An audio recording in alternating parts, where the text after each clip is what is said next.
Here we are. Welcome back to the Redshirt Sophomore, where we never sit out. And we're your hosts, MD and CD. Oh my gosh. Did they try to tell you that this was a terrible weekend slate or what? I mean, Vanderbilt over Yeah. 2.5? Eh, Cash! Preseason bets. Boom. The first one of our preseason bets to cash was, in fact, Vanderbilt over 2.5. Not the game that I expected it to cash in. But you also had a week where top four Tennessee lost. You had top eight Miami was in a scare. Number 11 USC dropped. I mean, teams teams were dropping like flies. So it feels like there are a lot of conferences right now that look wide open, if you will. Like even the ACC, you're kind of most confident in Clemson right now in the way they're playing, but uh, the rest of the way there, Miami's looked vulnerable. Every team's kind of beating every team right now. In the Big 12, I mean, who the frick is going to win the Big 12? Again, we always talk about that. Zero clue. The SEC, is it Texas? I don't know because they haven't played anyone, and it seems like these teams that it feels like everyone's vulnerable right now. We haven't seen it from Texas, but they haven't really played anyone all that great. I mean, Michigan got stomped by Washington, but they weren't really a top 10 team. We know that on this show. But holy cow, man, this was crazy. This was a wild week of college football, and I'm here for it. I'm here for it. It was when you had that many teams in the top 11, right, going on the road this week.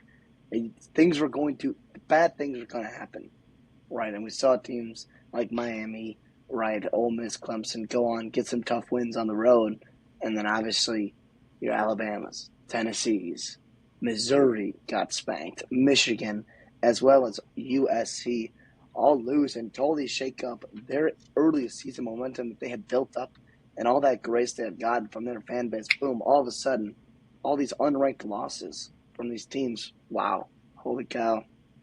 It's awesome. You just got to sit back and enjoy it. It's October. It was the first week in October, and all of that's already happening. It just tells you how wild a football season it's going to be. If you love that, obviously, like Matthew always says, like the content, like our video, subscribe because we're going to be here all season long, and it's going to be a chaotic season. We're going to try to break it down for you guys, make sure you guys are all staying up to the big games and the important stuff that's going on in college football. And yeah, I mean, we got to start, I think, with Vanderbilt and Bama, right? In our quick little recap here. Yeah, let's start. I mean, Diego Pavia What? was marvelous, and once again, Alabama had trouble sustaining drives. Once again, and it costed them big time. Now, aside that, of course, you had that penalty. We had two number twos on the field, and that led to a touchdown by Vanderbilt. You had that fourth down play that was absolutely magnificent by Vanderbilt, and a wonderful throw by Pavia. Yeah, the outlook for Bama, it's like I'm not exactly out on Bama. I mean, we've seen them drop games to drop a game to a team where they were 18.5 point favorites in Texas A&M in 2021, and then they go on and have a Heisman Trophy winning quarterback and go win the SEC championship and play in the national championship game. It's not over for them, but there were definitely things to take out of that you were very concerned with, and it starts, I think, with their defense. Yeah, absolutely. Real quick, Vandy's leading receiver, their tight end Eli Stowers, he was on that A&M football team as a quarterback, I'm pretty Mm-hmm. sure, back in 2021. But this feels different, though. This really does, because I think not only was the momentum so high for DeBoer, for Alabama, after stomping Georgia a week ago. I know that final score was close, but they really dominated that first half of that football game, and they're on top of the world, and they got the 17-year-old freshman freak and blah, blah, blah. But here's the thing. I think us included, we kind of looked over some of the flaws that reared its ugly head in that second half against Georgia. And we're like, is that the reality, or is it just the way that they were playing defense in the second half because they were winning? Which is a weird game script. And honestly, like you said, Pavia was fantastic. Vanderbilt ran the ball well as well. I mean, Bama couldn't get stops in that second half when they needed to. They gave up, what was it, 17 points in that second half. Obviously, killer. You couldn't get off the field, right? You're just trying to cut back in the lead, and Vanderbilt just continues to keep going and score and put the pressure on Alabama. And once you get a team with talent, by the way, Vanderbilt has talent, right? That's why we took their over, and their schedule was pretty easy in the out of conference. They, it's hard. It's hard once momentum starts building on the road, even though it is Vanderbilt, even though it is Nashville, not this crazy hostile environment. But holy cow! I mean, first of all, what a program win for Vanderbilt and Clarkley, right? In terms of their conference wins in a long time, this is definitely up there. But obviously, they haven't won many conference games under Clark Lee, and obviously a huge momentum builder. Awesome to see Vanderbilt get it done after losing a couple close games like Missouri as well as Georgia State. Yeah, crazy man. The range of outcomes in these college football games this year. Well, actually, I mean, really in any year, but particularly this year is quite magnificent. The transitive property is a beautiful thing. It doesn't actually exist, but it's funny to play around with this year. Yeah, this just shook up the SEC completely. I mean, on top of that, can I just move on to the next one because you got Arkansas Go taking down for it. Tennessee. Sam Pittman is 3-2 with a win over a top five Tennessee team at home. Did this win save Sam Pittman's job? I think you have to think about it in terms of their outlook on potentially winning, going to a bowl game. We said if they went to a bowl game, first of all, Sam Pittman, heck of a job Yes. this year, and you gotta believe that he's going to have a chance to secure his job. And by the way, they probably could and very well easily should be 6-0 right now after that disappointing loss to Oklahoma State on the road, as well as Texas A&M last week in Arlington. But yeah, this was needed because their schedule does not get much easier. Really, you got a couple winnable football games, but again, other very, very good football teams still on your schedule. That's throughout the SEC this year and for years to come, I think. But yeah, it was awesome. Taylor Green was efficient. He threw some really nice balls. Andrew Armstrong is turning into a star in the SEC, and their defense got a ton of stops in that fourth quarter for them because you saw Tennessee just keep getting stops on their side, and Arkansas was settling for field goals, settling for field goals, settling for field goal, and they just needed to kind of eventually go ahead and score to make that to take the lead there, and Arkansas just kept getting stops. Credit to Sam Pittman for not panicking, not going for it, not pressing the wheel too hard, and just kind of sticking to their script, knowing their identity, knowing how the game script was going and the flow was, and Arkansas gets a win there. And Nico, obviously, a lot was made of the last play of the game, whatever. Like, he's a young quarterback. That shouldn't happen. That can't happen, really, but it did. A lot of things happened in that game.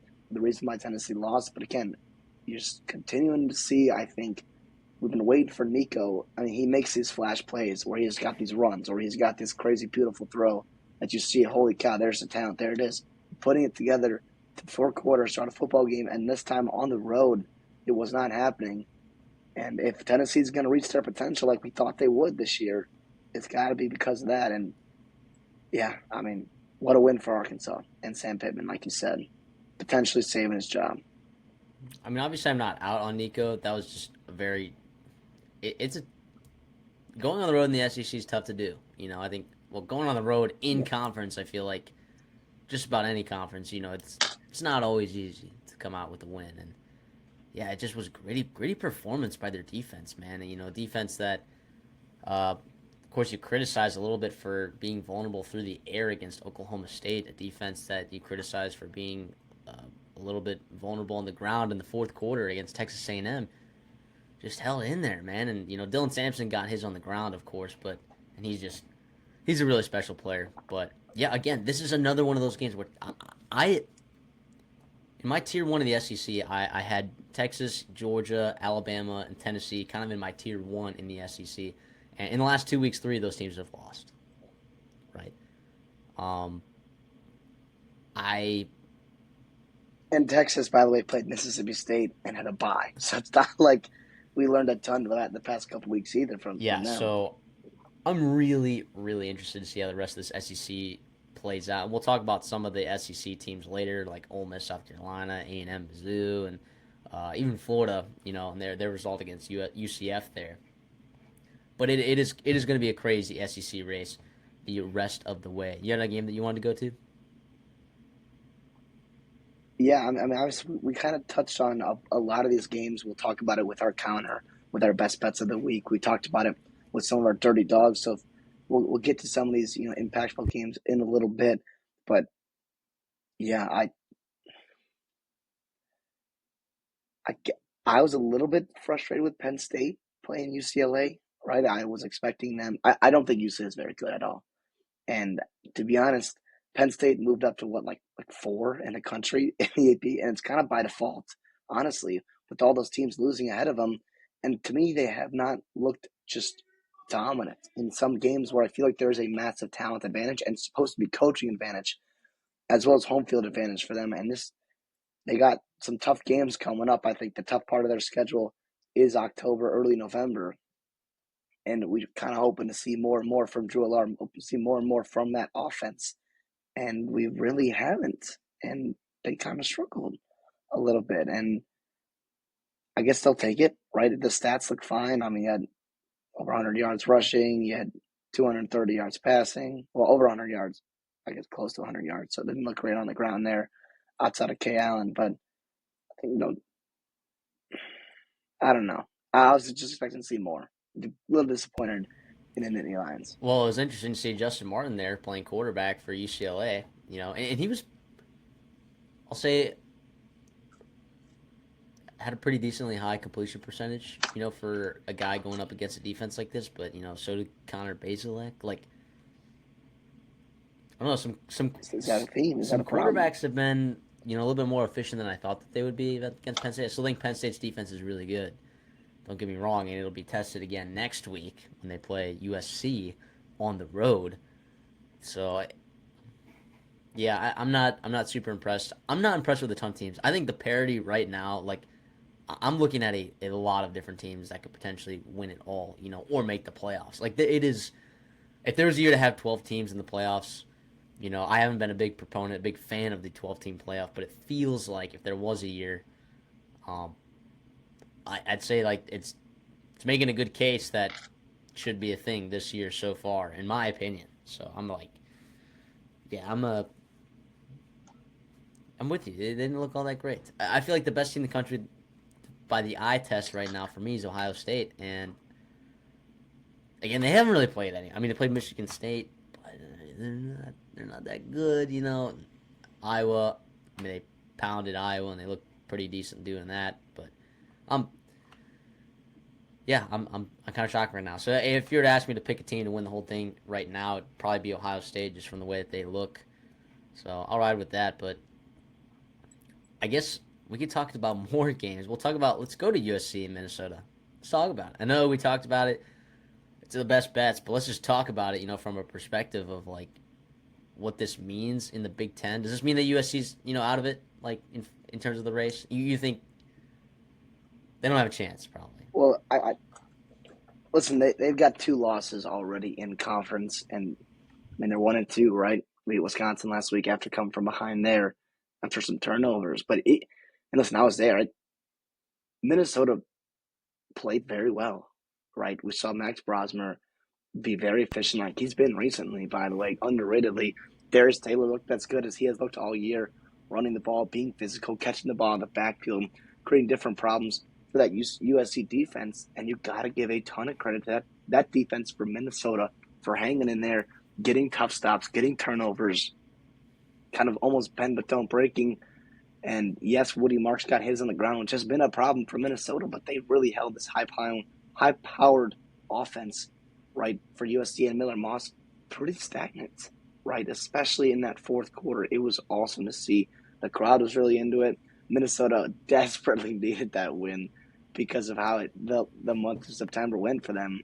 Losing three games there, they probably shouldn't have lost, or maybe could have not lost, for sure. And yeah, as for USC, though, looking forward, it's not ideal. It really isn't.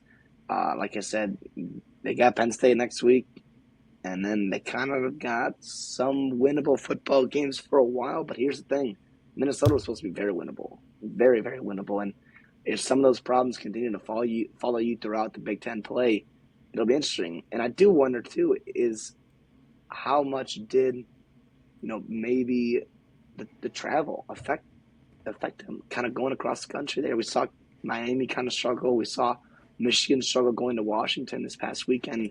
How much is that going to play a factor in the fatigue and the durability of this football team? Consistency on the road. Yeah, that's gonna be a key moving forward. You think Minnesota makes a bowl game now after that? I mean, if you ask their fans, absolutely, we're going to Big Ten championship. But no, I listen.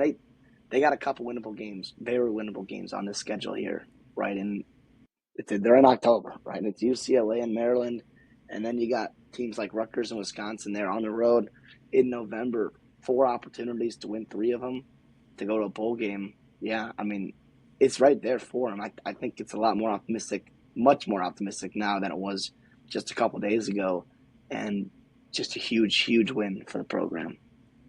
Okay, well, I know I just picked the last game, but I feel like we got to talk about Houston, TCU. Actually, let's talk more about TCU. Okay, that was a Friday night game. One, I think Houston's defense might just be a little bit underrated. Excuse me. Willie Fritz has those boys buzzing.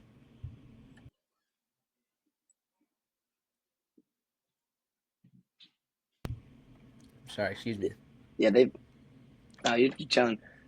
Yeah, I mean, they got off to a bad start. Houston did against teams like UNLV, who obviously turned out to be, I think, a lot better than people maybe thought in the preseason. Oklahoma on the road, as well as Cincinnati and Iowa State. I think those forward football teams are going to be going bowling and are pretty serious contenders, in terms of not maybe their conference race with Oklahoma, but I think in terms of the top half of college football, absolutely. And Houston, we talked about them having a rebuild type year. We talked about them, potentially struggling all year, and this was awesome. They jumped right on TCU.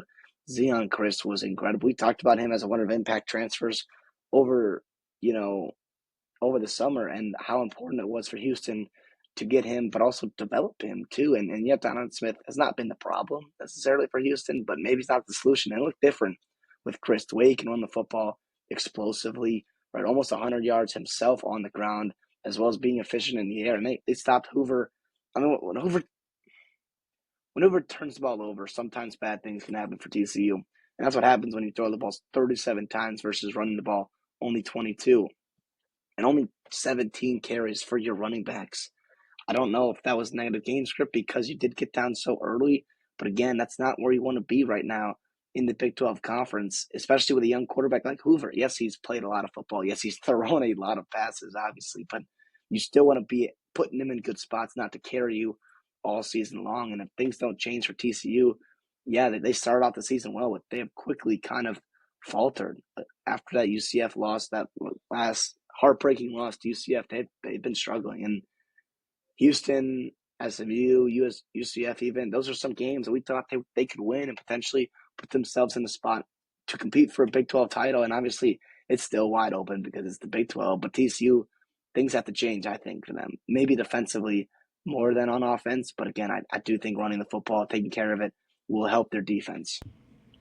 Yeah, I think so too. Willie Fritz did. I mean, I didn't know if he was going to have a win in the Big 12 this year. I didn't know that he was. So, honestly, pretty gutsy performance there from that team coming in there on a Friday night and really just laying the wood from front to start. They controlled that game. They controlled that game. So, credit to Houston, credit to Willie Fritz. Not sure if they're going to win, more than one more game the rest of the season, but yeah, shout out. I mean, Kreese, you said, well, Chris, talking about Zion Kreese, or Chris, however you say that. Yeah, ditto everything you said. He looked good. He should be the guy moving forward, 1,000%. You have another game you want to talk about? Maybe we'll talk about two or three more. Yeah, I guess we'll shout them out because, I mean, they were undefeated, and that was Duke. Obviously, they did lose at Georgia Tech thanks to that big fourth quarter, from Jamal Haynes and Haynes King, obviously. The two Hayneses there in Atlanta. Yeah, Georgia Tech quietly, yes, they've kind of gone on the radar because, they lost, your game to Louisville and Syracuse after having them early season momentum. But they're quietly winning football games, quietly increasing their win total, right? For those of us that were on them in the preseason. But yeah, good to see. Obviously, they needed that win. This is a game they circled early in the season to get a win for it, but it kind of turned into I think, a little bit more competitive game, competitive, even like lead up to it than most people had thought because of the hot start that Duke had and Manny Diaz. But yeah, good for Georgia Tech to get that win. Shame for Duke because they were a win away from making a bowl game. Right, and now they start the tough part of their schedule after a bye this week. They get into some of the better teams, more talented teams, especially in the ACC, and they got to win one of them, right, to go bowling, which would be an awesome success for Manny Diaz and the Blue Devils.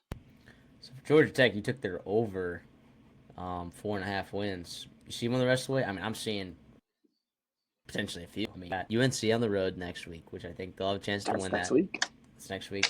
Uh, and then you got NC State November 21st on a Thursday that I think they can definitely win that game. They'll be favored by plenty. Virginia Tech on That's the off a bye yeah, week off of too. bye week. Virginia Tech, Notre Dame. I mean, both these teams could go bowling this year, and I think that would be for Georgia Tech's schedule. Now it looked a lot tougher. I think heading into the season, you didn't think NC State was maybe going to be as bad. Well, I mean, if you didn't listen to the show, you didn't think NC State was going to be bad, and then I thought you were going to be a little bit better. UNC, maybe you thought they were going to be a little bit better. It looked like a much tougher schedule, preseason. So, but still credit Brendan Key Mm-hmm. and that staff there. They really got it done. Buster Faulkner continues to impress me as an offensive coordinator, and what's his name from Duke? Santucci continues to impress as well as the defensive coordinator there, Yep. and proven that just a change in defensive coordinator can make a big difference. Just 1 year. So yeah, I think that's a good game that you pointed out right there. Well, let me then take you over to what did I want to talk about? Oh, I Real guess quick, can we talk about Toledo, Miami, yeah. Let's Ohio? talk about it. Real quick, that's early.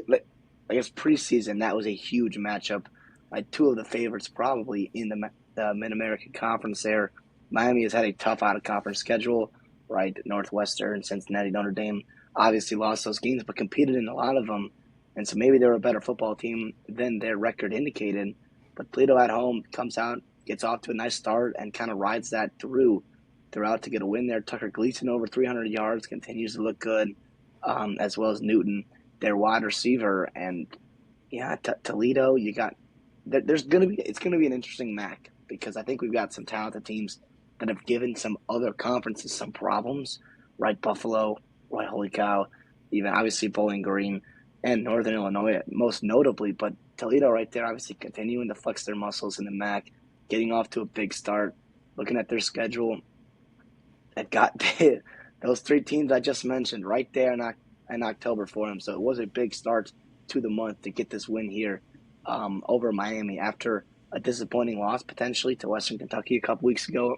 But yeah, Tucker Gleason putting in work like I love to see as one of the guys on my fantasy football team. Jawan Newton also was fantastic, over 120 yards and a touchdown Yeah. for him.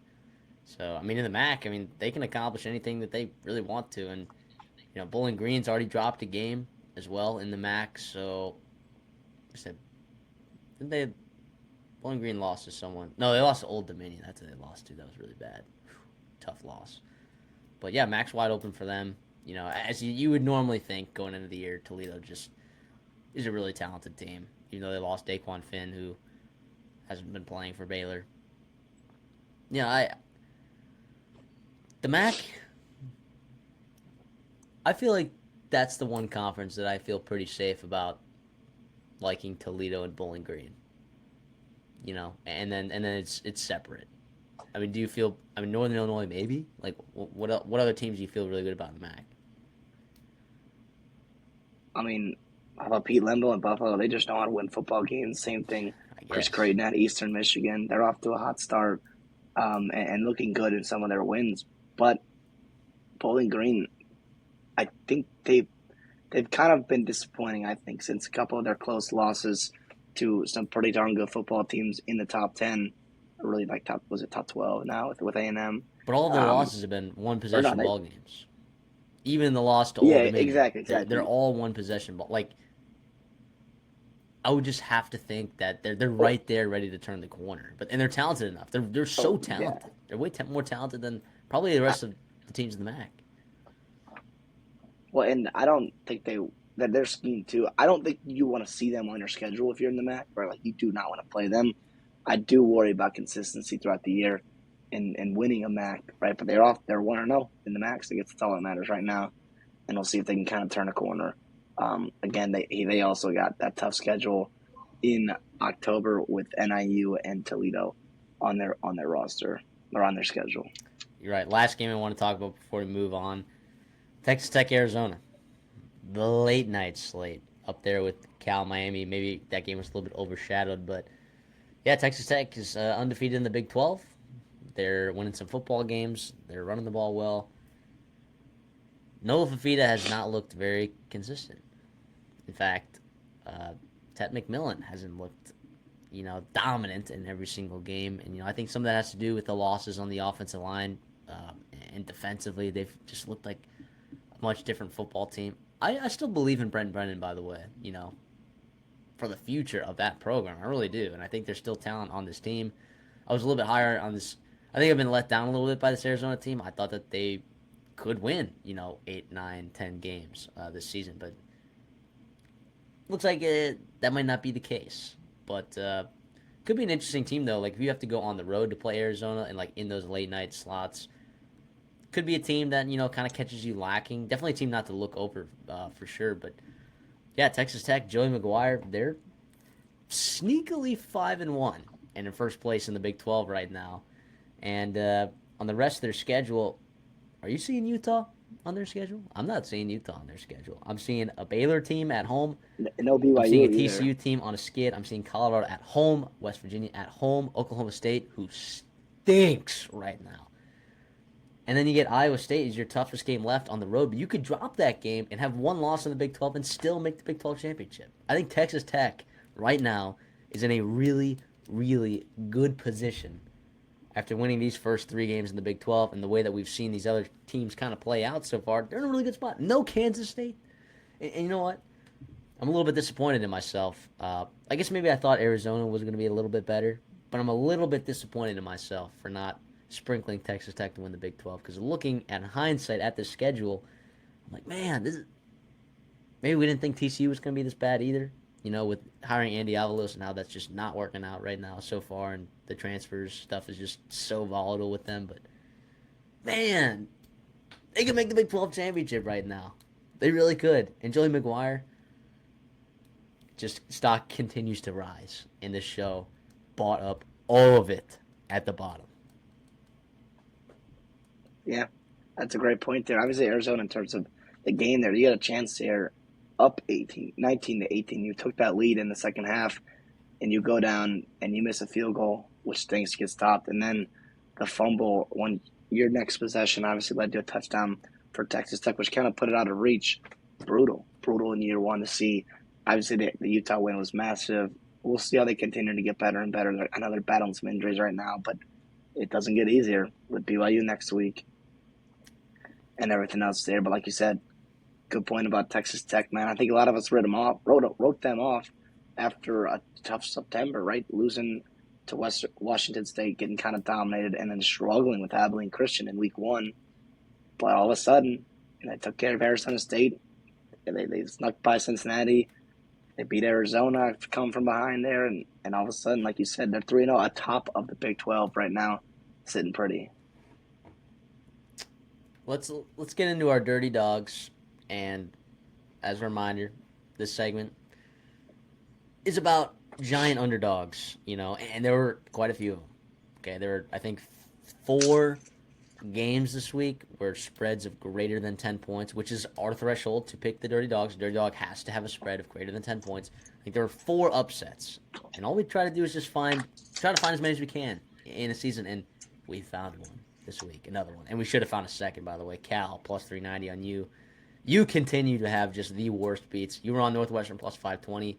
That did not hit. And California plus 390 or 370, whatever that was at. That did not hit.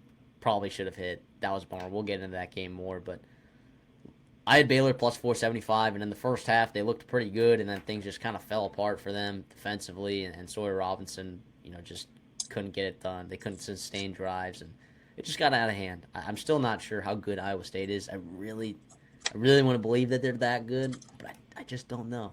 I just don't know. Maybe other people are just bought in before me, and I should have bought my stock when I could. But Lou Monroe plus 600 is the smelly, stinky, dirty dog of the week, and I really just threw that on there because I'm like, I don't know how many other dogs I really love this week.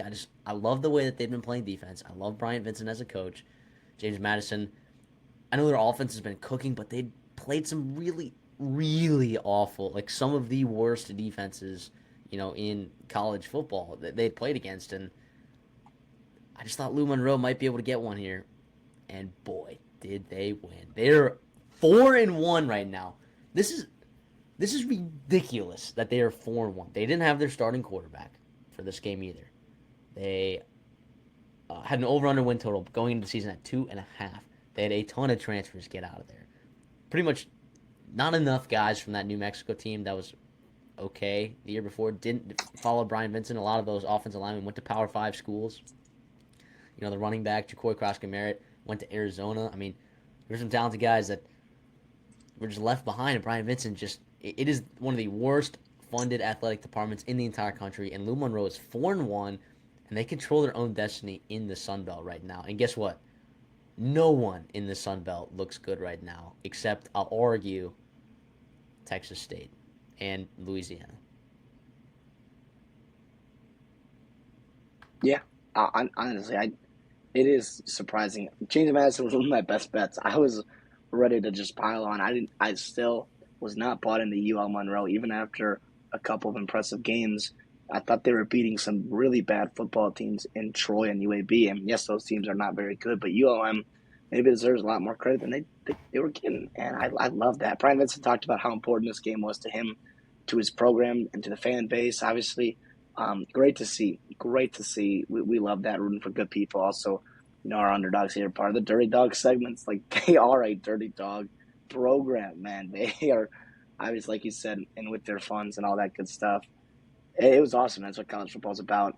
Really happy for them to get that win there, to make a stop. When a couple stops late after Jamie cut it to 2, it didn't get that 2-point conversion. Like, it's awesome. Awesome to see there. I'll move into mine here. Indiana over Northwestern, man. It was close, right? It wasn't a crazy. Well, I don't regret it. I really don't. Obviously, I would have loved to take your Arkansas as your Vanderbilt right this week. But regardless, though, I mean, they were hanging in there, and it was a 3-point ball game in that fourth quarter. It was a 7-point ball game at halftime. Jack Lausch continues to actually look pretty good for Northwestern offensively throwing the football. They just could not get a running game consistently going with Cam Porter or Hyman or whoever else they were trying to get the ball going. And yes, Indiana pretty thoroughly outplayed them, but again, like, it was close. It was there for Northwestern. They're at home to have a chance to make a couple stops there, and then obviously take advantage of Indiana. But yeah, good for Indiana, and they're going bowling. They are 6-0 right now. Holy cow! Awesome start for them. They got a bye week, and then they get in the back half of their schedule. Very exciting time to be a Hoosier and Coach Sig. Uh, yeah, the last time Indiana won a bowl game, well, they went to a bowl game in 2020, but the last time that they won a bowl game, I believe, was never actually. I don't think they've won a bowl game in the at least since the BCS era. They're 0-9 in bowl games, I believe. Sheesh. One, two, three. Oh, maybe I got that wrong. It's been over 30 years since they've. Let's just say it's been over 30 years since they've won a bowl game. Okay, because that is a correct Yes. stat. All right. Yeah, they're nuts right now. 1991. 1991. So yeah, 30 years. Man, brutal. Yeah, they're kind of a wagon, dude. And Curtis Rourke has been playing really good football, man. I mean, not that he's gonna win the Heisman, but if they, I'm not gonna say it's gonna happen. Actually, I'll say it. I'll say it just because, in case I want to clip it later, because it's just like an absolute unreal hot take. I'm not gonna say this is what's going to happen, but there's a situation where Indiana could run the table, and because of how actually well they're playing right now and the parity that we're seeing in college football, if you want to compare Indiana football team, if you want to compare 2024 season to 2007, which I know people aren't starting to do, you're looking at this Indiana team kind of like that Kansas team in '07, putting a lot of work in their conference. Of course, it didn't end up in roses in a dream for Kansas, but that season. But man, yeah, they're so good right now. They're so good right now. Northwestern's a team that I like it. I didn't hate that you took that. Big letdown spot for sure. But yeah, and then your California one that was ridiculous, and we'll get into that one more. So we're not gonna spend too much time with that. But unfortunately for the year, actually not unfortunately, we're 5-19 on the year. By the way, picking these underdogs, that's pretty insane. Okay, that's like well over 20%, and we're up. If you want to track this unit wise, we're up. If you were to follow all these, which we don't bet these games, but maybe we should start. We would be up 1.65 units on the year. I'm 5-7 on these, and you're somehow 0-12, dude. You've had. We should be so much better because there have just been some horrible beats. Cal plus 390. I'm looking at Western Kentucky plus 410 the week before. Georgia Tech against Louisville. It just felt like a game that they had a chance to beat. Uh, yeah, you've Georgia Southern in their dogfight with Boise State. Yeah, you've had some good picks, dude. It hasn't happened yet. It's gonna happen soon. I know it is. So, but going into our actual picks, where CD's been absolutely lighting up the board, we go to the counter where we talk about our best bets for the week. CD, you had a week where you went 5-3. Your winners: Pitt minus 2.5, Texas State minus 14, Clemson minus 14, Tulane minus 14.5, and Virginia Tech. A pick we put out on Twitter that you and I were both on the second that it was announced that there was some quarterback trouble for Stanford.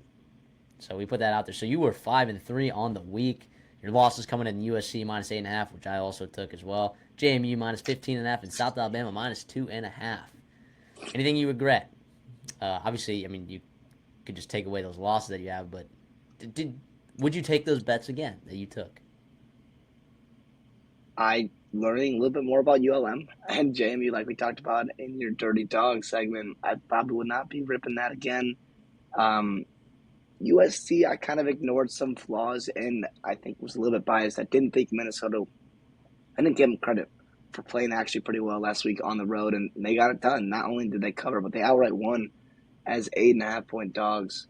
And South Alabama, Arkansas State, that game could have gone either way there. What it is, what it is, right? I mean, Rayner had 345 yards passing. Yeah. I did not see that happening. And we love Rayner. We thought he was really good last year. He has struggled this year so far, and they couldn't get Fluff Bothwell going. That's gotta that. I think we redo it. Maybe that changes. For me, I'm with you on USC. I would not do that again if I was to go back in time. However, Boston College plus 3.5. They had a chance to cover that. Fumble recovery touchdown for Virginia late. Gets Virginia the 10-point win instead of the 3-point win. And just a stagnant second half offensive effort for Boston College. A team that was up 6 at halftime. Thought that they were going to get it done there. They did not. The one that just, I would do it again. Yeah, it's just horrible. Oregon State, Colorado State under 48.5. So again, my three losses: USC minus 8.5, Boston College plus 3.5, Oregon State, Colorado State under 48.5. That required a 24-point fourth quarter, right? So half of the actual total, and then overtime for that over to hit. So I would do that again in a heartbeat. That felt really good. Felt like a bad beat. My wins: Wake Forest, NC State over 55.5, Boise State minus 26, and Virginia Tech minus 8.5, which you're talking about going on Twitter. Wake Forest, NC State over 55.5. That got bet down to 52. And I thought people were idiots. I'm like, why should I be double downing on this? This is ridiculous. How is this? Yeah, two terrible defenses play terrible defense. And Hank Bachmeier looked pretty good once again for Wake Forest. So, of course, prayers out to, I believe it was Grace McCall that got hurt. A little bit of a scary incident there for him. So, I hope he's all right. And I hope he still has football left in him to play. Boise State minus 26. Janty. I mean, Heisman. My Heisman ticket, Janty plus 1,000 that I took last week, looks spectacular right now. Now that Jalen Milroe lost, Cam Ward is looking shaky at times. I know he hasn't had the fourth quarter heroes. He's the fourth quarter heroics so far, but I don't anticipate Colorado keeping up these wins. So I like that ticket. And then Virginia Tech minus 8.5. Boom. Let's go. So 3-3 week for me. I'm 23-13 on the year, up almost 8 units. You are 14-10 on the year, up almost 3 units. So yeah, we're in a lovely spot right now. So we're in a lovely spot combined. I guess that's 27-23. Woo! Let's go. But if you want to go over to our picks right before we preview, so every game we pick out 8, 9 games every week and we preview and we pick the spread and winners. We're, our hot streaks kind of come to an end. Okay, went 3-5 picking up straight up winners in this crazy week, which is me at 31-18 picking up straight up winners on the year, which honestly is it's okay. It's not as good as I thought. ATS though, I went 4-4 on the week, 30-19 overall. That's freaking awesome. And then you're right there with me, 31-18. You went 4-4 this week, picking up straight up winners, and 3-5 ATS. So you're 31-18, picking up winners, so tied with me. And then ATS, you're 2 games behind me at 28-21. So combined, just picking up games that we don't have a particular edge on. Picking against the spread, 56 or 58 and 40. It's pretty dang good. It's pretty dang good. So credit to us, I guess, there. But let's not talk about what we picked. Let's talk about who we were picked. All right, and first game, let's talk about UNLV, Syracuse. Unreal game, by the way. That was an awesome game. Hajj Malik Williams is an efficient quarterback. UNLV is just much better with him at the helm. They would have gotten blown out if Matthew Sluka was at quarterback. Flip side, Syracuse, Kyle McCord continues to look awesome. Quinn Allen kind of finally showed his dominance and his ability, to score, particularly in the red zone. I mean, Quinn Allen I thought looked good. On the Gadsden, Pena, Hatcher. The weapons on Syracuse I think are very underrated in the scope of college football weapon rooms. They look really good. They look really good in this game. It was a nice comeback effort by them. Kind of helped out by a drop pick by Jackson Woodyard. Would have sealed the game there, but yeah, credit to Syracuse for finding a way here. Yeah, it sucks. You mentioned this was a heck of a football game. You saw the best players on each team make big time plays. You mentioned a couple of them. I'll throw in a couple more defensive players here. Fathil Diggs had 2 sacks for Syracuse. Jalen Catalon, the former Power Five, I think Arkansas and Texas transfer. He was awesome. Obviously, he had that one missed tackle on fourth down. That happens. Same with Jackson Woodard, played a fantastic game until he dropped the pick and obviously kind of got ran through on the last play of the game. But that's also how good LaQuinn Allen, as you mentioned, finally get going. I think he adds a different dimension to this offense. Kyle McCord had to throw the ball 63 times in overtime or in regulation and overtime to beat UNLV. Obviously, LaQuinn Allen, if he can give you 20 carries, 25 carries, really 25 touches, and kind of take off some pressure from Kyle McCord, that will be huge for Syracuse.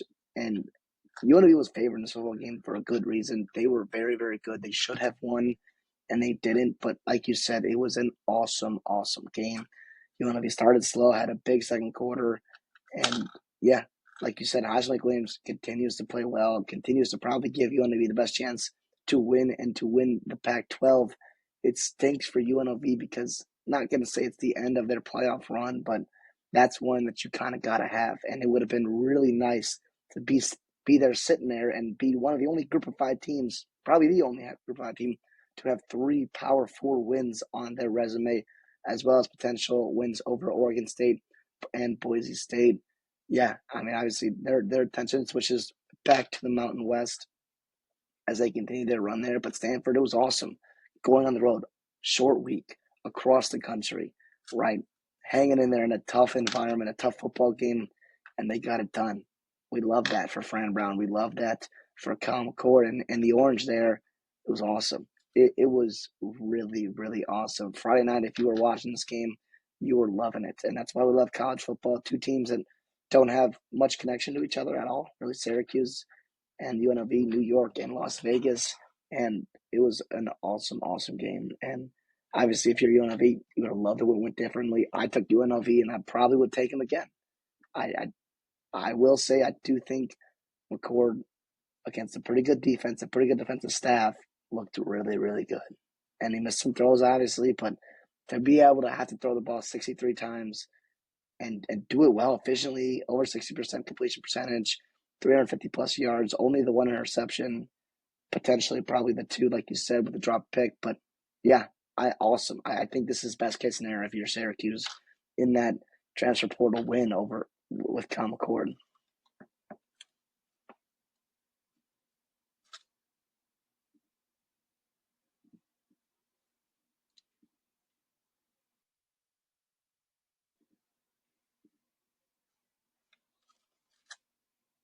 I don't think I can hear you, to be honest. That's my fault. Sorry about that. I was on UNV as well. Syracuse went 11 of 18 on third down, which is kind of nuts, which allowed them to kind of control the ball. They had the ball for 39 minutes. UNV only had it for 20. It's kind of crazy. And Syracuse outgained them by like 100 yards. I guess, yeah, what is that, 480 to 340? Yeah, so like outgained them by like 140 yards. I mean, UNV had some really good opportunities that they took advantage of, but Syracuse, I mean, you just have to give, like you said, you got to give the flowers to Cobb McCord, right? He just played out of his mind. If we're there to play this game again, I I don't know if I'd pick UNLV. I don't know. If you were giving me points with Syracuse, I think I would take Syracuse. But I don't know. I'm gonna pick them. I'd have to really think about that. Also, 100 penalty yards for UNLV as well. That hurts, of course. And that one penalty, Yeah, oh my just goodness, man! I'm not gonna say it lost them the game, but it would definitely hurt them. Uh, yeah, yeah, tough. But this is an awesome game, like you said. Wonderful way to start the week. Well, not start the week, but start the weekend with that Friday night game. Let's head over to College Station, where Texas A&M beat the absolute piss out of the Missouri Tigers and looked good in every single possible way. When you look at this SEC race, there are there's something that you have to have in order to compete at the top level of the SEC, and that is winners, game wreckers, and really solid players in the trenches, both offensively and defensively. And Texas A&M has both. I've been a little bit down on Texas A&M based on what we've seen on the offensive side of the ball. I've been a little bit skeptical of the secondary. I was a little bit skeptical of their ability to game plan for Luther Burden, but boy, did BJ Mays came up big. I know Jaden Hill, there was a penalty that got called back. I wouldn't say Jaden Hill played a great game, but Will Lee shut down Theo Weiss. He was absolutely ridiculous. The safeties were awesome. Dalton Brooks was unbelievable. The linebackers, Damian Sanford seems to have solidified himself as that weak side linebacker. He's so fast and so good. Nick Scorden is finally just emerging as an absolute monster. Shamar Stewart looks good. Albert Regis looked good. Rodis Johnson had a sack. I mean, yeah, and then on the offensive side of the ball, the most important thing, besides, you're able to run the ball against a team that definitely was fraudulent on the defensive side of the ball, was not the. We talked about that. They played some pretty terrible teams. That defense is a lot worse than, they actually were. But I took this because of Mizzou's offense. But offensively, Connor Wigman was back. And, picking this game on Monday, uh, when we did, I didn't have Connor Wigman starting on my bingo card there. So, yet. So, as the week went on, there was more and more of a possibility that he was going to play. Yeah, he was so good. He was on time. He was accurate. This offense did everything right and everything well. And as a schedule moving forward, you got games against LSU at home, which you can definitely win. You got South Carolina on the road, which is kind of scary on the road, but you can definitely win that game. An Auburn team on the road, you can definitely win that. Mississippi State, you can definitely win that. If you win those 4 games, you're undefeated, and you're going into the Texas game, likely having to win that game to go to the SEC championship. But boy, there's opportunity. not necessarily. Yeah, probably, but like not necessarily. With who knows, with Georgia and Bama and Tennessee, they're one of those teams is probably, well, they're definitely going to lose other games. They play Well, each Bama other, and Tennessee so play each there other. might be a Texas and possibility. Georgia play each other. So Tennessee and Georgia play each other. So I, yeah, there could be a lot of attrition there. Ole Miss and If Georgia, you take care of the and they'll A&M those yeah, 4 games, they'll be favored in all of them. LSU, South Carolina, Auburn, and Mississippi State. They'll be favored in all of them. all of a sudden, I think, and in college football, we do say this sometimes where, like, when you lose, it matters. Like, it is a lot easier to come back, right, in terms of the committee's eyes and even the public eyes. If you lose early in the season and then you have 4, 5, 6 weeks of looking good, even though hasn't really looked good, but obviously Wigman coming back in lineup, this is the best he's looked in a long time. That's very encouraging, I think, for kind of Wigman truthers like we are on the show here, and also um, A&M in general, and Colin Klein was in his bag, but it's a lot easier to be in your bag when your offensive line is playing as well as they did. Missouri really, really missing some of those studs they had last year in that defense, right? They had a couple NFL draft picks that were really, really good. And Drake Straw, obviously, Darius Robinson, the defensive lineman. A lot of guys that did a lot of things for them and maybe covered up some weak spots for Missouri. And they're having a tough time not only replacing Blake Baker and that defensive staff, but you saw they just didn't have the players, man, to just kind of square up with Texas A&M. And if their O-line plays like they did against Missouri, they're going to win a lot of football games in the next couple months here and give Texas a heck of a problem to deal with, right, come November. Like you said, obviously super encouraging. They just jumped on Missouri. I will say, too, though, the early penalty on Missouri and the early stop, right, 4th and 2, those were different. Like, if you play this game 10 times, like, it's not going to average a 31-point margin of victory. We did mention how we didn't think either of these teams were very, very good coming in this football game, right? I don't want to lose sight of that. I don't think Missouri is really a top 9 team in the country. Obviously, A&M played to their potential this game, and they're healthy and looking good offensively, which is a different dynamic we have not seen. And they came out guns blazing, 24 straight points, and then obviously coming out of halftime too with touchdown, field goal, punt, touchdown, and really putting the game away. Yeah, it was awesome. A big time rebound. This Mike Elko doing a fantastic job. Colin Klein finally getting what we've kind of been waiting for him, right? Deserving that big contract, deserving that big promotion to come to Texas A&M. And listen, I said this on Twitter before. We're talking to our good buddy Drew Tamu over right on Twitter, and he's like, "Yeah, Conor Wiggum gives him the best chance to win," and I absolutely agree with that. I don't know how you feel though, but I Thousand think when percent Conor agree. Wiggum's playing like this, when he's healthy, and listen, I love Marcel Reed, but he wasn't like this crazy world beater. He's still a young football player, very talented, bright future ahead of him. But Conor Wiggum is the answer this year. He is going to be the guy to take you to the promised land and help you accomplish your goals at Texas A&M, which, by the way, not to get ahead of ourselves here, a lot can change week to week. You get a bye week, and then you get Mississippi State, and then you really start your schedule. The playoff is a real possibility, I think, for Texas A&M. Obviously, the wins might not be there if, Missouri and LSU, right, and Arkansas, I guess they're getting better, but they're not going to be super highly ranked. But if you've got 2 tough losses to Notre Dame and Texas, right, if that's the case, I do think those are about as good of losses as you can ask for, right? And especially if Notre Dame keeps winning football games. But, wow, I mean, how much things have changed, right, for so many teams, but especially A&M since early September, right? Yeah, seriously. And if you win LSU in Kyle Field, and maybe Texas looks a little bit vulnerable in some spots, the expectations for the season will drastically change. When they look as good as they do up front on both sides of the ball, in pass protection and in their run game, like that offensive line looks good right now. And they're banged up, by the way. They're banged up and they look good. Like right Yeah. in the Mark Naboo got hurt. Amaj Reed Adams is playing a little bit banged up. Trey Zune has looked awesome. I mean, it is it's a cohesive unit right now. They're playing like and Le'Veon Moss, the leading rusher in the SEC, is continuing to turn heads for people and just how hard he runs. So, yeah, I'm excited. I'm excited for Texas I, A&M.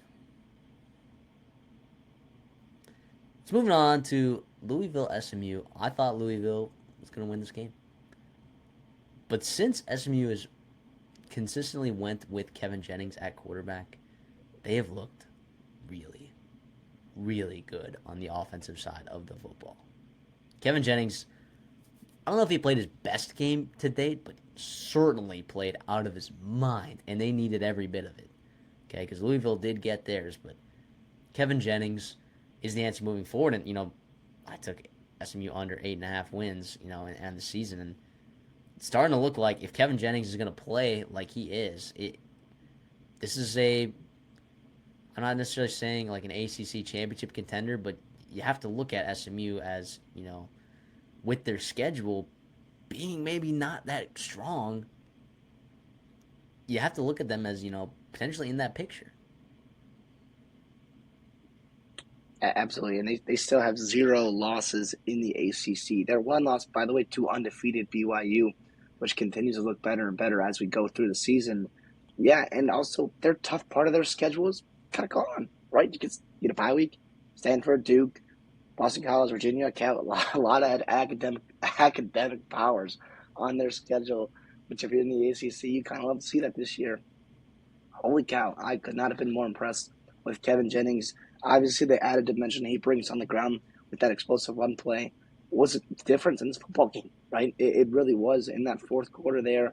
Holy cow! Just a tremendous win for SMU. Tremendous outlook considering the way they started the season, and for Louisville, man. Not that they should have won this football game, but they totally could have, man. I thought Shuck looked good at times. Obviously, Ja'Cory Brooks had the big time play. Isaac Brown had a big run. It just was about consistency, right? Defensively as well. We talked about them, potentially not being this elite defensive team, and SMU took advantage of it, and it's awesome. Rhett Lashley is playing well, or coaching well, I guess, and you love this year. In the ACC, it kind of shakes things up here at the top when you've got Clemson and Miami trying to separate themselves, and all of a sudden SMU is putting their stamp in it. Like, hey, no, not so fast. We are right here. We want to compete this year for a conference title, and they're right there. Year one in the ACC, they're gonna have a chance. Yeah, one thing I was concerned about with SMU's defense was, and it depends on the defense and what I'm seeing with my eyes, but they were relying a lot on turnovers and defensive touchdowns. And I mean, I know Louisville did turn the ball over one time, but it felt like they were getting off And on downs and too a on couple yeah, times. but they were getting off the field without those interceptions and Yeah. balls bouncing the way that they needed to in those previous games. 4 of 12 on first down or third down was Louisville.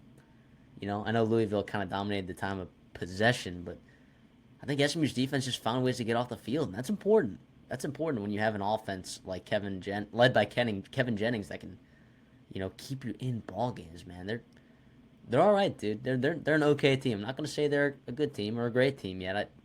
They're an all right team on the radar. They have to be on your radar right now if you're looking at the ACC picture. Going over to Ole Miss, South Carolina.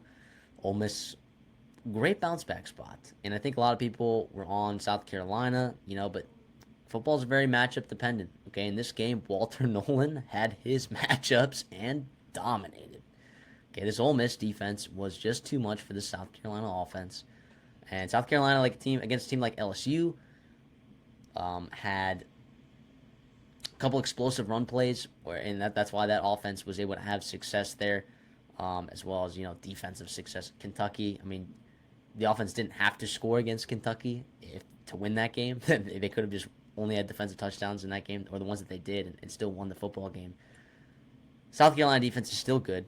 Okay, it's not like Ole Miss looked incredible. Jackson Dart was 14 of 27, right? And wait, is that number correct? I don't think that number's correct. Whatever it was, I don't think he looked incredible, unless you want to disagree with me on that. But I still think South Carolina is a contender to make a bowl game. I don't know if Ole Miss is necessarily a contender to win the SEC, but I don't think they're going to have to be competing with Kentucky for the tiebreaker, right? So Ole Miss still has a lot in front of them, a lot to play for, especially after Alabama and Tennessee's losses this past weekend to Arkansas and Vanderbilt. So Ole Miss looking forward. I mean, there's still a lot to play for. You saw Jackson Dart, his Instagram live or whatever in the locker room reacting to Vanderbilt beating Alabama. He was like, holy cow. I think like every SEC team right now is just awake and like, oh my gosh, like this thing is wide open.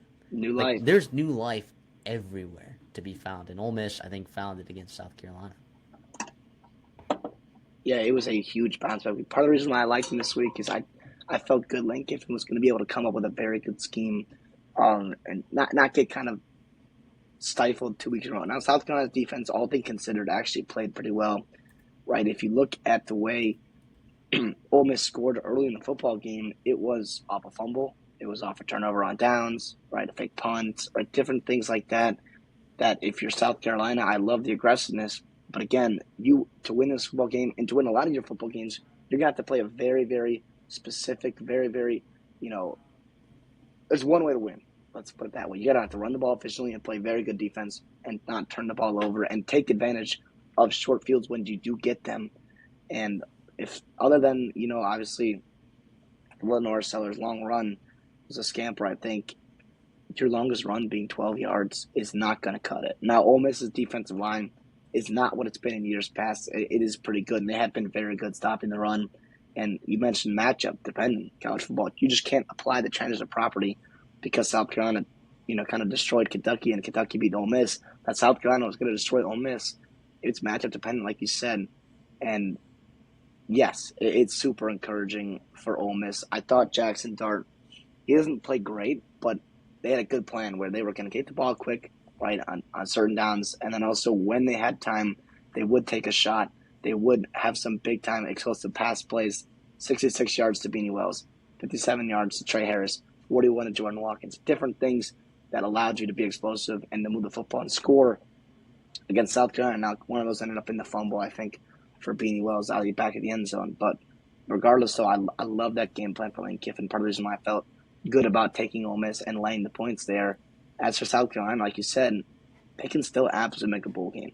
And they got an Alabama team next week that's either A, very pissed off, but also there's a blueprint on how to beat them there. And I don't know. Yes, Diego Pavia is very, very frisky. And we'll talk about that game, I think, maybe next week, or it'll end up somewhere in our preview section. However, you got to be better with Sellers, man. You got to be. And I know he's not this refined passer, but I mean, Bennett, Larvadane, Simon Jacobs, Nick Harbor a little bit. Like, get Jared Brown. Where's Jared Brown been? Like, you got to get these guys involved. You've got some weapons on the outside there. I don't know what's holding it up, right? Is it Sellers as the offense coordinator? Is it maybe the O-line not giving them time to get open downfield? But something has to change because you can't just be a one-trick pony in the SEC and expect to win and compete against the better teams in the conference. Ohio State just absolutely unloaded on Iowa. 35-7 is your final score. The Buckeyes, to me, look like the best team in the country, to be honest. And Jeremiah Smith looked fantastic. 400 total yards for Ohio State. Will Howard was 21 of 25. At least the Ohio State's team was 21 of 25. I'm not sure if Will Howard did all of that. I think he did. Yeah, Will Howard looks awesome, man. Like, we were saying this. Like, I know people like to hate on Will Howard, and it's just like was a popular thing to do this offseason, but I don't think this show ever lost faith in Will Howard. And we both said this team is so talented, right? I know you thought that Kyle McCord held Ohio State back a little bit, but this team is good enough to win with Will Howard at quarterback, and Will Howard is playing well. Like, you're having both things right now, and things are clicking, man. And you're going to see their schedule start to toughen out these next couple weeks. They're getting Oregon coming up. They're going to play Penn State, I believe. You'll see Michigan. I mean, Michigan doesn't look all that great, but their schedule will get a little bit tougher. But I think this is a team that I'm sort of penciling them into the playoffs right now. Yeah, if there was one team, it's probably them or Texas, and that's kind of based on their schedules. I guess whichever one you like. But yeah, I mean, obviously that first half, a little bit of slow start. Iowa actually converted some big time third downs. I got to give McNamara credit. I think, Gill had one. Maybe Lackey had another one. It was nice. He hung in there, made some nice throws, and Iowa was kind of hanging in there. But again, like, the dam kind of broke in that second half there. We saw Will Howard and those weapons, Emeka Buka, Jeremiah Smith, are about as good of a 1-2 punch as there is in the country right now. And yeah, I love it. Another 1-2 punch, obviously. Judkins and Henderson both got theirs on the ground.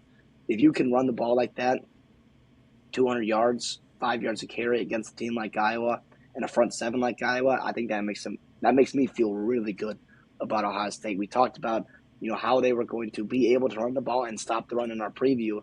And Caleb Johnson, yeah, he had 86 yards, but on only 15 carries, but he never really got going. You limited his explosive plays, which he's so prone to do, which was massive. You love to see that. Obviously, it is easier when it is a very one-dimensional offense and you don't have anyone on the outside or at quarterback that scares you and that makes you think for Ohio State that they could beat you over the top.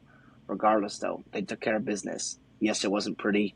Yes, would you have loved to dominate them in that first half for sure, but 35-7, you'll take that. You're pretty healthy. It could be a lot worse right now for Ohio State. You could be Alabama, you could be Georgia sitting there with 1 losses, but you're Ohio State. You got out with a win, and I see your attention turns, like you said, to Oregon this week, going across the country to Eugene. Nebraska at hosting Rutgers was a bit of a stinky game. I picked Nebraska to win, Rutgers to cover that 7.5 hook, and boy was that hook important. And actually, the line closed. By the way, line closed at 5.5. I yes. think So we took it on. We picked it on Monday. Yeah. And brutal for you. Brutal. And I think actually most of the lines out there were at 7, but we hate pushes on this show, so we picked that 7.5 because there was a 7.5 out there with juice. But yeah, I mean, what is there to take out of this game, Christopher? Well, to me, I just confirmed things I already knew. Right, Yep. Ethan Kalikmanis is not a good quarterback. Right, the Rutgers offense is not one I can trust really against good defenses. And by the way, Dylan Howell's still freshman, right? Like it's gonna happen. Rutgers is a very good defense. They got a very good defensive staff there. Some good tough football players on that team, but they did enough in that first half. And if you get a lead on Rutgers, it's gonna be a lot harder for them with that negative game script. And as opposed to them being the one that can squeeze you, them being the one that can run the football and control the clock. But for Nebraska, yeah, this was a huge win. It was a huge win after a disappointing loss to Illinois. We've seen them, kind of struggle with it. They didn't dominate Purdue. Obviously, that first half was ugly. And Illinois, kind of gave them the business when they came over to them a couple weeks ago. But this was huge. To get to your bye week 5-1, I think if you ask most Nebraska fans, yeah, that would be a huge win. I think you're very, very happy about that. And as for Rutgers, their dream of going 12-0 is officially dead, which sucks there because they had a ton of winnable football games, including this one. Obviously, Nebraska was favored. They were on the road. You're not going to be too mad about this, I don't think, if you're Rutgers fans. But, yeah, you got everything you want still ahead of you.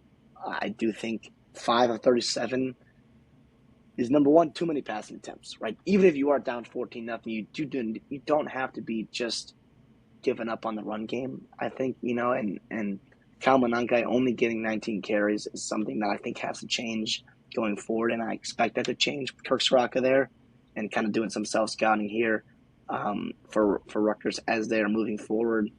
And, yeah, but they just get a ton of winnable games. Still on the schedule. I don't think I learned a ton, right? I don't think there's a ton to take away. Nebraska was favored by 7, and they won by 7. It was a low-scoring football game. We kind of expected that with these defenses, with these quarterbacks, and potentially what the game script was going to kind of require for these teams to win. Yeah, good football game, classic Big Ten West football game, but it is what it is.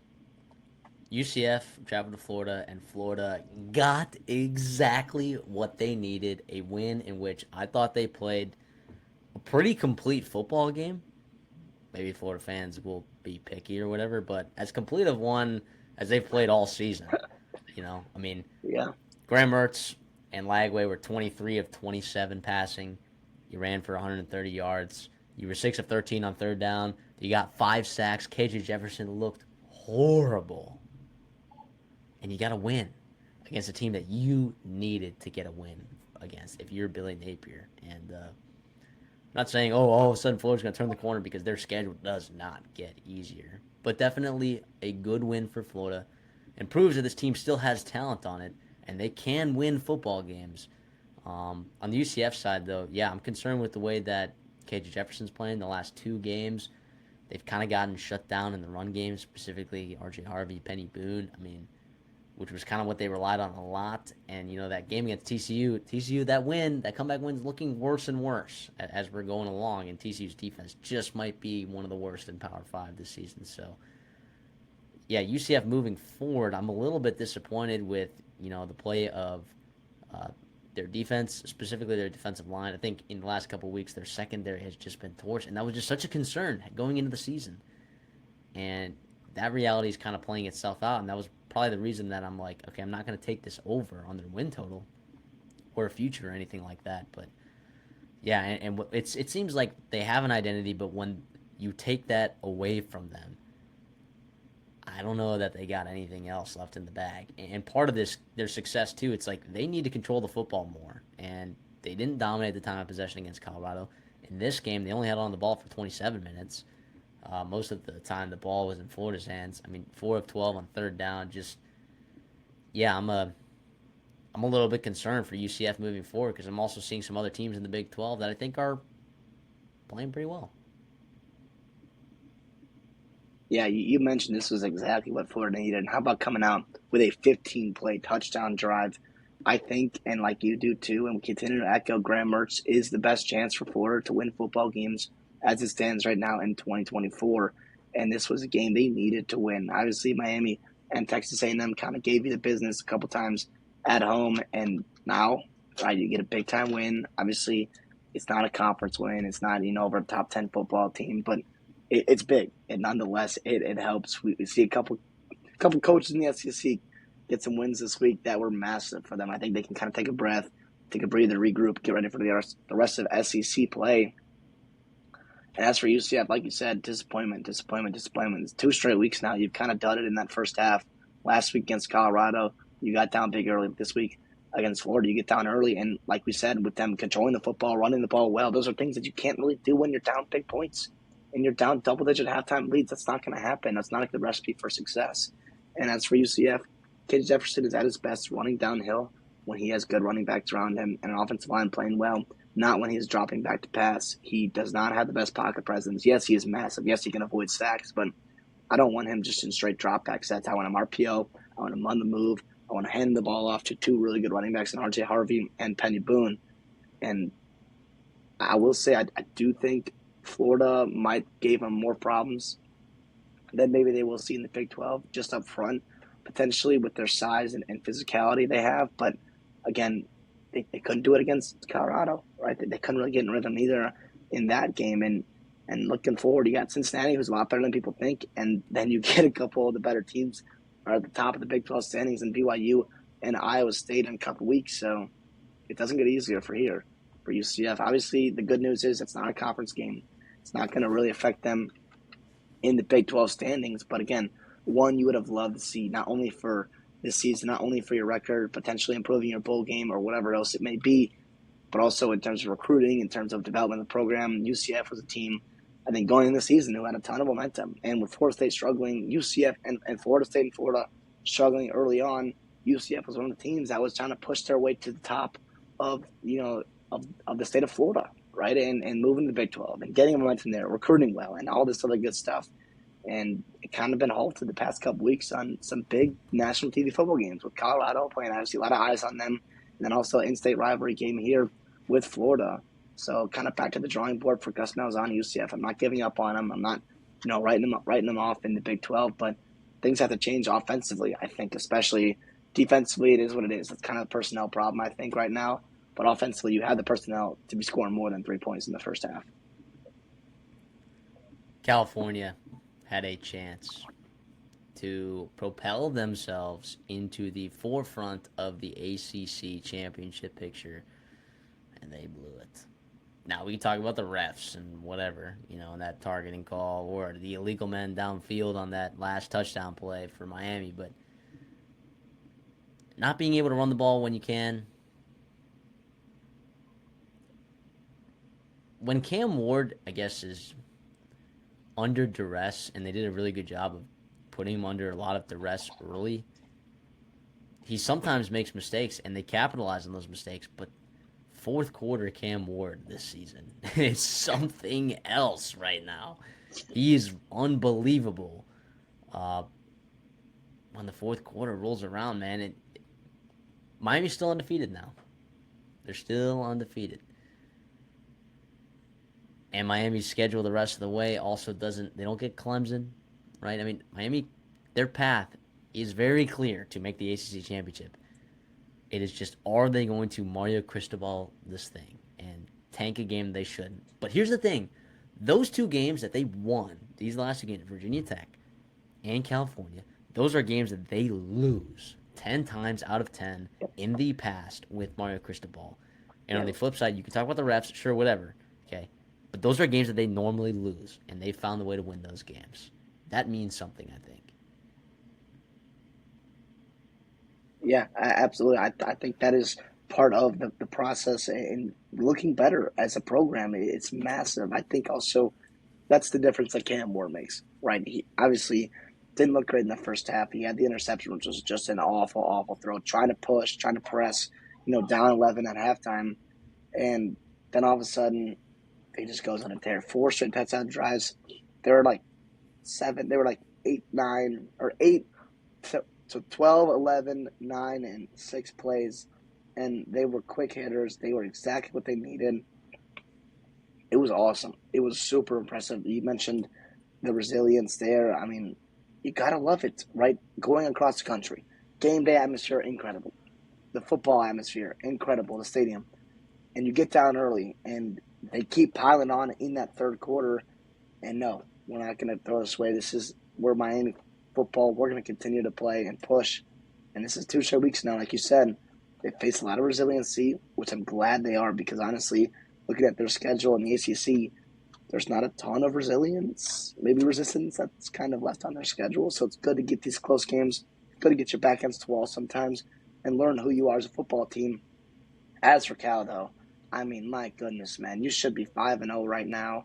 These past 2 weeks have been past 2 games, excuse me, past 3 weeks, if you count their bye week, have been brutal. And obviously it's encouraging because you've been outplaying, right? I think outplaying these teams with more talent than you and across the country over in the state of Florida in your first year in the ACC. But now you dropped to 1-2, or 0-2, excuse me, 0-2 in the ACC, and yeah, it's just kind of not ideal. I think, especially if you were trying to build momentum, and all of a sudden you look at some of the teams left on your schedule that looked like easier games early in the season. Pitt, SMU, Syracuse, right? These teams are playing good football, and you're gonna have to win up a couple other games to make a bowl game to get to 6, 7, 8 wins like you wanted to as a Cal Bear fan.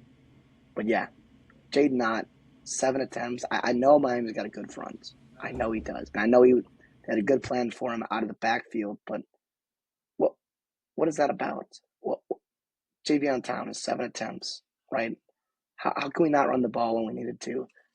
It's disappointing. Very disappointing, obviously, for Cal. Good that they were in a spot to where they were up 25 against Miami, but again, it just makes that hurt that much more, I think, when it comes back to it. That's it for our week 6 recap. Thank you guys for checking us out so much. This is the Redshirt Sophomore. Once again, I'm MD, he's CD. And moving forward, if you stay with us, we're going to have previews. We're going to have best bets. We're going to have our dirty dogs. And we're going to have analysis. And in here, I'm not going to say, we're not always right about things, okay? But I think our perspective is, first of all, a unique one. And I also think that our perspective is, how do I say this? It's not naive. It's not impulsive, right? I think here we look at this from a macro perspective, and there's we look at this macro perspective, but we also understand that in this sport of college football, there are micro environments, inside of it, and it's fantastic to explore all of this, man. This past week is just proof of that, and how amazing and incredible that this sport is, and we hope that you can enjoy it with us. Watching, of course, the games on Saturday, but then with us here on the Redshirt Sophomore, week in and week out. We appreciate all the support that we've gotten. We just hit 500 subscribers, which is a massive, massive deal to us. Like literally, like it was pretty surreal. Like we started this channel like almost a year and a half ago, and to see us at 500 subscribers and people commenting and more people viewing our stuff, and all the positivity in the comments as well. Uh, we appreciate you guys so much. It's been awesome. So thank you so much for all of that. CD, you got anything for us on the way out? Well, like you said, I echo all that. I bump all that. That's exactly my thoughts as well. We appreciate you guys. Love doing this. This is a fantastic week, but it's not done. It's only October. We're going to have a lot of football left to talk yet. We'll see y'all in the next one.